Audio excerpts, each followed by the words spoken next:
How do you transfer? How is the kedusha transferred from the perish shvius to whatever you're being mischalel on, whatever you're redeeming it on? So the one way Rabbi Lazar says only derech mekach. Rabbi Lazar says only derech mekach. Rabbi Yochanan says whether through a sale or whether through chilul. Chilul we had is a verbal redemption. It's like you say, I'm going to transfer it onto this. That was Rabbi Lazar held only through a sale, and Rabbi Yochanan held through a sale or through a mekach. The Gemara brought their sources. Either was the smichas, the two psukim next to each other, or it was kodesh. Exactly. The Gemara then explained what each one does with the other one's pasuk, and then we spoke out. The last thing we spoke out, which is still relevant to today's Gemara, is the last thing we spoke out. The last thing we spoke out was that. Last thing we spoke out was that if you're going to take your perish shvius and transfer it onto something else, and then something else, and then another thing, the kedusha of shvius will spread. That was a good word someone said. I think it was who said it? Rabbi Yaakov. That kedusha will spread. Kedusha spreads from one fruit, from one thing to the other thing. But we said that the first thing remains in its kedusha. The first fruit that you cut off the tree from Shemitah fruit is oyster. That's oyster, which means it has the restrictions. It still has a Shemitah. It still has a Shemitah. Kedusha on it. Shemitah kedusha. Then achron. I'm waiting for it. So Rabbi say, and the last thing will have kedusha also. That's where we ended off yesterday. So and that was a proof. We brought a proof to Rabbi Lazar. Wow, what was the proof to Rabbi Lazar? Very interesting proof. What was the whole proof to Rabbi Lazar was? Because the Brisa kept using the word. Right, lakach, and you're buying. Why did the Brisa keep choosing the words lakach? Why did the Brisa say chilal, nischalal? That's a raya. You can only do it one way, only through a purchase. That summarizes yesterday's Gemara. Tanya kabeseid Rabbi Yochanan. We're 5 or 6 lines up from the bottom. The last one in line. Tanya kabeseid Rabbi Yochanan. Now we have a Brisa that's gonna be a raya to Rabbi Yochanan. Tanya Kavasei Rabbi Yochanan. We have a brisa that's a raya to Rabbi Yochanan. Echad shvius, ve'echad ma'aser sheni. Whether shemitah fruits or the fruits of ma'aser sheni, mischalelin. Underline the word mischalelin. It can be redeemed. Why? It's a mosquito. You gotta kill it. Oh, I didn't mean. Mischalelin can be redeemed. Mischalelin can be redeemed. There you go. Mischalelin can be redeemed. Underline that word. Al behema. Now you can write on the side, Mischalelin, you write on the side, this means verbal redemption. I want you to see right away the raya. This is the raya right away. Not to lose it. If you, Mischalelin, we said means to transfer, to redeem it. So this means verbal redemption. This means redeeming. So whether it's leaving, meaning it's not leaving just through a sale. Here it says mischalelin, which means it's through a verbal declaration. So it says the Gemara, echad shvius ve'echad ma'aser sheni mischalelin. It can be redeemed al behema chaya va'oif. On a behema chaya and oif. Behema is an animal, domesticated. Chaya is like a non-domesticated animal. Va'oif. Says the Gemara, bein chayin bein shchuten. Whether they're alive or the animals are shach. Oh, let's look at this. I don't know. I'm not sure. Divrei Rabbi Meir. These are the words of Rabbi Meir. So Rabbi Meir says that you could transfer Shemitah or Ma'aser Sheni Kedusha onto Behema Chai Oif, whether it's alive or whether it's shechted. The Chachamim say, Al shchutin mischalelin. Only on a shechted animal you could redeem it. Al chayin einen mischalelin, but on live animals you can't transfer it. Means you can't say I'm redeeming this kedusha onto a live animal. Why? Gezeira, out of concern, shem yigadol mehen adarim. Maybe you'll start breeding flocks with it. What's the? Then it'll become ma'aser. Very good. So look at this. So I'll tell you in a second. We'll write a footnote.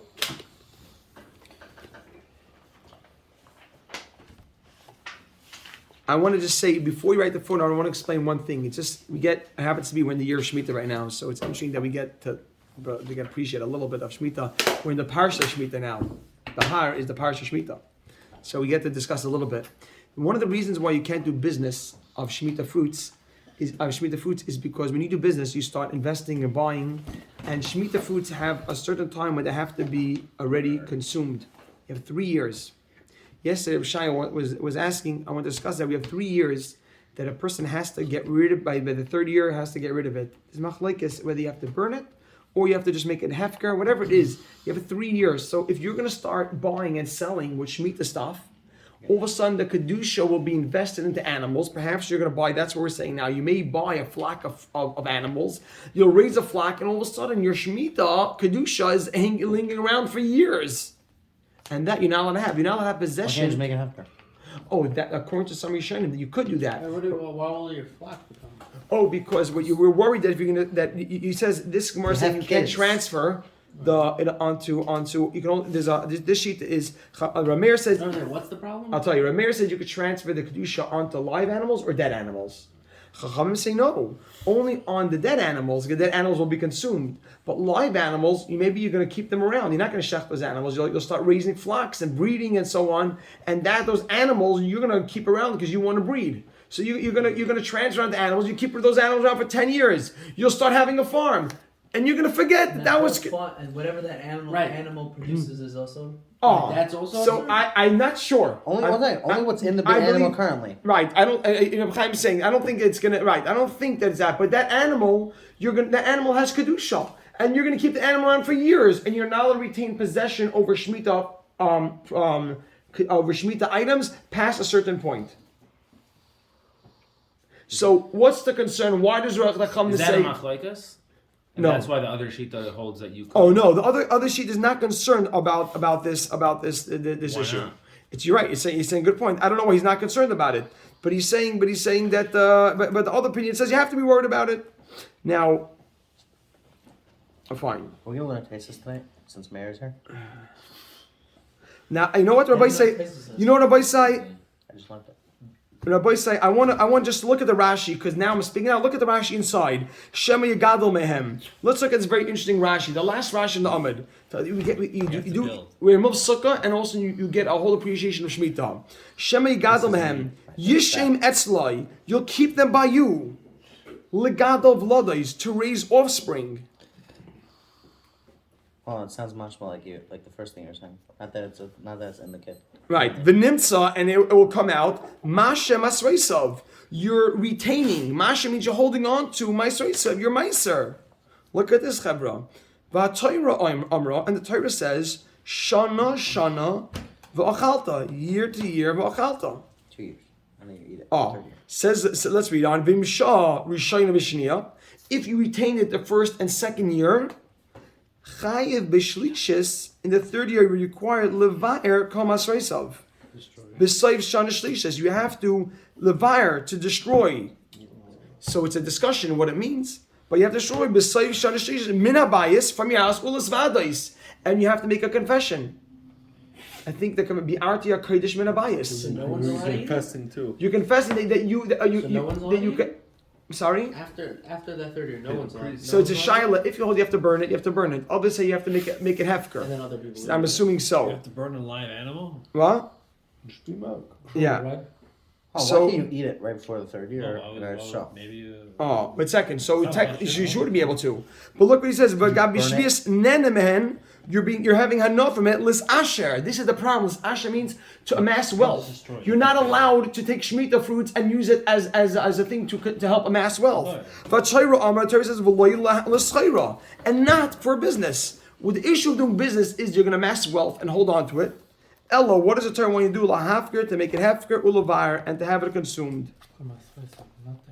You over with Stu at the beginning of Rashi. 1 second. Rashi in the beginning was Oh. talking about the Bishvius, look what he says. Bishvius in the Shemitah year, ad shaloi tech l'chaya menasada.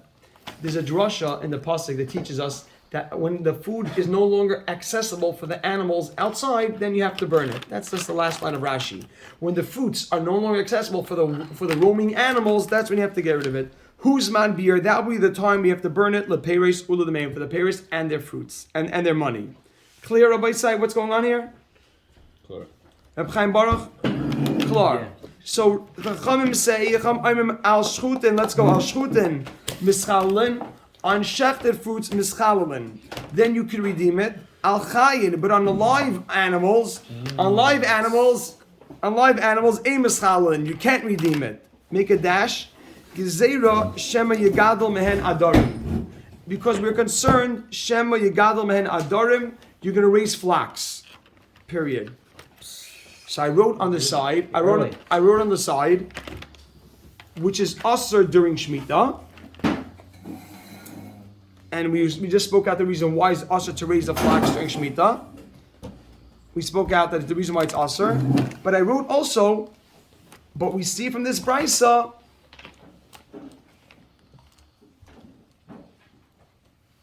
that you can also redeem Shemitah through a verbal declaration, through verbal redemption. That's what the whole raya is. We want to use the word impart or like. Right. You can also impart. Right. You can also give off. You can also give off kedusha through redemption and not sale. Verbal. Exactly.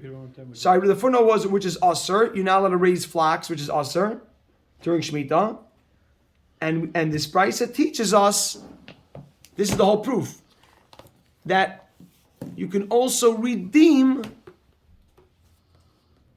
You can also redeem Shemitah produce by means of a verbal declaration, a pediyah. I'm using the word verbal. I didn't see that word, but I think it's a good word because you're basically transferring. As opposed to a sale.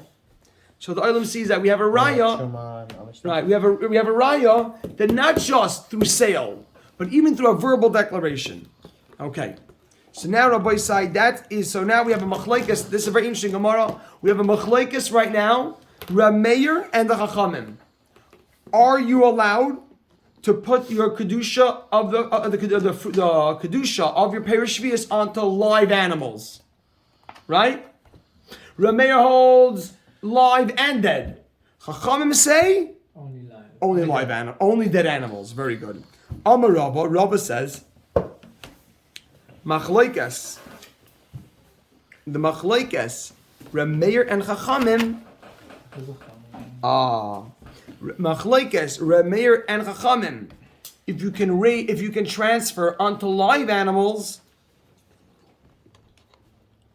the Machlekes, Rameir and the Chachamim. If you're allowed, everyone agrees you can transfer to dead animals. Can you transfer the kedusha to live animals? That Machlekes, Rabbi Say Bizcharim, is only by males. Look 1 second. You'll see in a second. Only by they only argue. Can you? I'm sorry. If you can redeem a live animal by. If you can transfer the fruits onto a live animal. A male live animal. A male. Oh, the machlekes is only by males. Only over there does Rameir allow it. Aval b'nekevos, but by female animals, Divrei HaKol all agree. Make a dash. Divrei HaKol all agree. Al shchutin mischalelin on. Dead animals you could transfer. Al chayin, but live animals ain't mischalin. You can't transfer. Why? Make a dash. Gezerah shem yegadol men adarim. We're worried you're going to raise flax. 1 second. What we're seeing over here is, sorry, I read a footnote. By females, everyone is concerned. Even Rameir.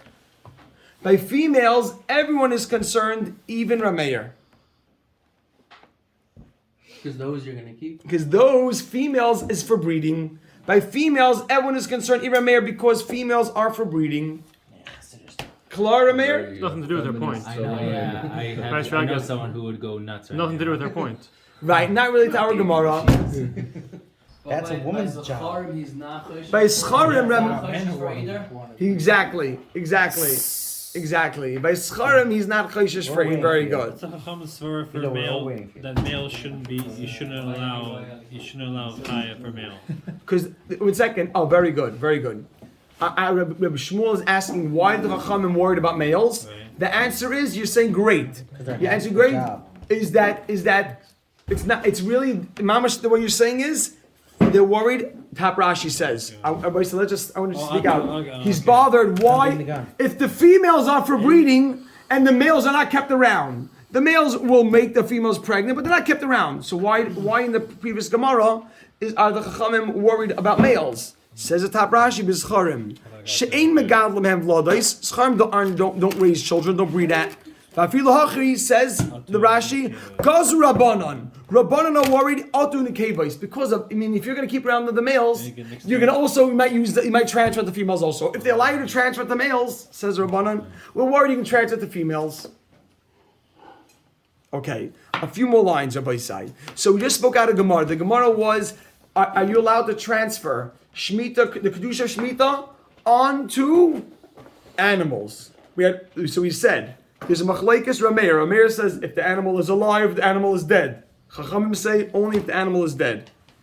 But we did prove from that brisa, what did we try proving? You see, you can redeem it. Not just through a sale. It says mischalelin. It says, right? It says mischalelin. We underline the word mischalelin because it means you can redeem it. Klar.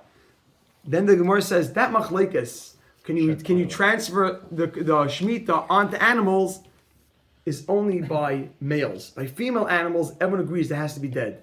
You can't transfer to a live female animal. The reason why, Rabbi say, the reason why is because a female animal is kept for breeding. You're going to keep it around a long time. Okay. Fine. So let's do just 3-4 lines here. Amr of Ashi. So that's a period. The Gemara puts a period over here. Or Yisvahada puts a period. Amr of Ashi. Rav Ashi says, Machlekes. Look at Machlekes. Who? Rabbi Elazar and Rabbi Yochanan.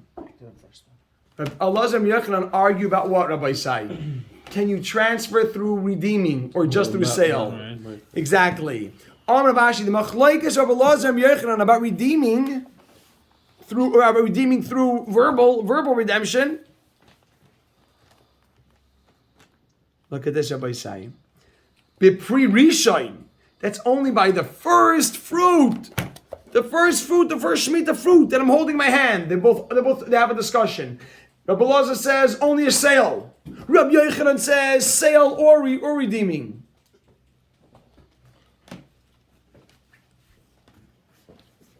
Avol, the pre-sheni.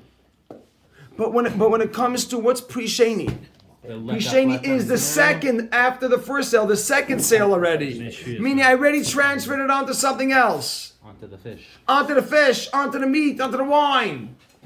Divrei HaKol, everyone agrees, bein derech mekach, bein derech chilol. 1 second, watch this. Huh? The whole raya was like that. Amazing! Look what Yaakov was asking. How can you say it? Did the whole raya say, if you bought this, you bought this, you bought this? Correct the Gemara. The Gemara asks and answers. Oh, b'hodig tani lokach. Make a dash. That which the Brisa kept saying lokach, and I wrote on the side throughout the whole Brisa, and not chilel. B'hodig tani, and that which we said lokach, and not. Right, he's asking. They're speaking out a point here that Yaakov was making. V'hodig tani, and that the Brisa kept saying lokach. Make a dash. Well, you know why? Look at this. Why do we keep saying lakach? You're telling me that once I'm talking about the meat, wine, fish, oil, I could do anyone. Says make a dash. ID. Since the Tani Reisha, lakach, since the first case needed to be sale, dash, Tani Nami say for lakach. That we said the other cases also sale. So his raya is only from the first lakach. Yeah. So Rabbi said at the end of the day, the answer is, why do you keep saying sale? You're telling me that only the first one needs to be a sale. So why do you say lokach basar, lokach yayin, lokach shemen? Why do you keep saying that? Just say chilal. No, because once I used the lokach the first time I needed it. Right? The first time I need to say lokach. Because the first time is when he holds it, and you must do a sale. So since I used the first time lokach, I decided to keep it uniform. Lokach. Really I could have said chilal. Once I did. So once I said I did the Tani Reisha, since the first case had to be a sale, Tani Nami Seifa, the other Seifa means all the other cases can also, I use the word lakach. But of course, everyone agrees that once the first fruit was transferred, then it's only lakach. It's lakach both ways, lakach and redemption. So the tank of us, the Belazar, the Raya is only from the first So lakach. Mo is saying that really it comes at the end of the day. It's not lakach lakach. It's not really lakach lakach. The raya is because the first time it said the word lakach. So is Rav Ashi have a machlekes with what we thought the machlekes was? Does he hold it something different, or No. now we're ending off? This is actually what the machlekes Right, Rav was. Ashi is just coming and giving us a little more clarity. You should know So he's the not whole. arguing. No, not arguing. That the machlekes. No, he's not is arguing. He's saying something the else. machlekes that we said can you do through redemption or just a sale? It's only when it comes to the first fruit. Afterwards, no, it's okay. And But he's still fighting in the first Pirush. First Pirush holds the second, third, fourth also has to be lakach. Well, we don't know that. Rav Ashi, how do you know that? Because Otherwise, what's Rav Ashi? I see Rav Ashi. Rav Ashi is coming. He's explaining. I think Rav Ashi is not arguing. I think he's saying you should know. So because he's explaining. So why? I hear what you're saying. It's lav dafka. I hear. Perhaps there is an argument, but I understand Rav Ashi's. Omar explaining the first machlek, the Right. first tank of us. It's a brisa. You're right. Brisa. It's a brisa. So we don't know if Rav Ashi's arguing or Rav Ashi's coming and giving a little more of an explanation. Klar. It was. Let's keep it for a minute. Oh, keep pass me that phone, Chaim. I want to speak to Eilim for 1 minute. I asked Eilim for 1 minute. I'll tell Eilim that. Can't even dance. Mayor, isn't that your job? No, not kind of not kind of. I say We're a spreadsheet. no. I want to say Mayor one. I want to say one is a zach. joke. I wrote a message over here. I wrote a message to Eilim, but I wrote a message to Eilim. But then my finger was on the button. I said no. I said Baruch Hashem. I mamish feel that the chabura that comes here is a close knit chabura. When you want to send a message to a company, you send an email. You want to sound official. You send an email. But that's not the arrangement we have here, Baruch Hashem, and we can speak openly and we can try to continue being mechazik ourselves every time we need a little bit of chizuk. And I was talking to a lot of the chevra over the last couple of days, and some of the chevra, and it dawned upon me like I know this is just the way it is, that I think that we have, and I believe we have one of the most successful Kinyan chaburas there is. And when I say successful, I take into account that I keep telling it to guys, someone recently wanted to join. I said, I believe that when everyone walks into this door, they had to make things work out that night. It's no one's coming here because it's just convenient, Everyone's coming here because they're making it work in their schedule, that they realize the chashivas of coming and steiging and really, really, everyone has to do it. Their wives give up, everyone here gives up, and so I never think anyone walks in. I told this to somebody, a few people recently. I said, no one in my chabur is coming because it's just geschmack and it works. It's because the item is machshiv that we have something unique here. I don't believe, and I'll tell you, I was before this. I didn't understand before I took this on. I didn't understand the beauty of this chabura, of what it could be, and I'm watching it grow and play out, and it's remarkable that there's so much here. That it's like a close chabura. Everyone here comes as part of something, and you're locked in, and you're committed, and you're thinking about it. You're trying. Think about how much of your life has changed because you're part of it. You think about it on a Shabbos. You think about it every night. You're doing work. You're trying to get it done. So it's something that is wow. You just took upon yourself a life change. Not like you decided I go in the car. People in the car listen to shir for 10 minutes. You made a life change. It's something that affects you socially. We're together with the group of Bnei Aliyah. We've got the new Chaverim that are Bnei Aliyah. It's really something else. And you've made yourself attached to a strong commitment, a really strong commitment. And with that strong commitment, we always have to. I'm using the word reassess. Why did I always reassess? Because when we joined 2 years ago, we were at one stage of life, and 2 years later, life has gotten different. Our family needs have changed, our parnasa needs have changed, our schedules have changed, and constantly we're reassessing ourselves, and we have to always understand that commitment also needs to be reassessed. Reassess means we have to always figure out that can I try? What can I do to make sure that my commitment 6 months ago I'm keeping it up? I'm maintaining that commitment from 6 months ago. 6 months ago may not be what it is now, and it's very hard. I'm gonna tell you right now, it's extremely hard. I know I speak to some of the chevra, and everyone has a lot of changes. Everyone here is at early stages of their life, and they're trying to figure out a lot of things. So I understand all of that. I'm only encouraging that particularly it's the duns, because the duns show the strength. Duns show strength. It means the guy is away. Some chevra in the Sabura can't be here every night, and currently, it's a temporary thing that the job or the wife's job or this and that. And recently I spoke to someone who's looking to join, and he told me that he's been looking to join for a long time already, and he kept trying, and it didn't work with his schedule. He's dying to make it work. He told me that at this current time, he says one night a week, he says business sends him away. He says he can't make it that one night a week. So whatever, I'm still talking, but I'm emphasizing to him, if a guy's away and he gets his done in, at times that's a bigger deal than a guy that's here. What does that mean? Why is that? That's not what I mean. That's bigger than that. Chas v'shalom, a guy that comes. So if a guy's away in business and he showed the whole chabura that when I'm away, it doesn't mean I'm away. It means that when I'm away, the chabura is still part of my life. So I'm emphasizing that. And last night we had a beautiful arrangement that Chaim Baruch and Rabbi Yaakov decided. Figuring out the schedules, they realize once they get home, things get hectic. The days are busy, so they start after Maghrib. They start for 10 minutes and they get in the duns at 10 o'clock. The duns are in already. So that means you're thinking about how am I going to make this commitment work. So everyone has to figure out how am I going to make it work. If you see that if I wait till 6 o'clock in the afternoon, it doesn't happen. Then I need it at home and I get so busy. So figure out how I can get it in 5 minutes. And again, I'm not making. The message I wrote. I'm so happy that I can speak in person because it's not the right way. I'm not sending an email out. I'm sending a message that I want us all to feel, to reassess, and to recognize what we have. I think it's unbelievable. It's unbelievable. I really feel what we have, and everybody that comes at night and writes and then chazers and then does it. It means you're pounding Torah. It's unbelievable. And with the chavrusas, you're really it's a different level of when a guy goes out, when a guy's in the working world, the whole day you're milbubal. Your whole day you're stressed. You have so much. There's so much pressure. There's so much, and you're able to come here and turn it off, put your phone away. And so Rabbi say it's kodesh kedashim. Rachel will speak more like Weimer, but the Chafetz Chaim says in a time before Mashiach, the Eibusha makes it hard, and a person's going to have to fight hard to stay on the right side of the fence. And I feel like every night we come here, we're pushing and we're showing that we're pushing to stay on the right side. Pushing, trying to make it work. No day is ever easy. So I just want to be mechazik the olam that try to reassess everyone's situation. How can I continue to make my commitment that it was, keep it going. Keep that commitment going. Shkaya Chevra. Oh, we'd love to see that.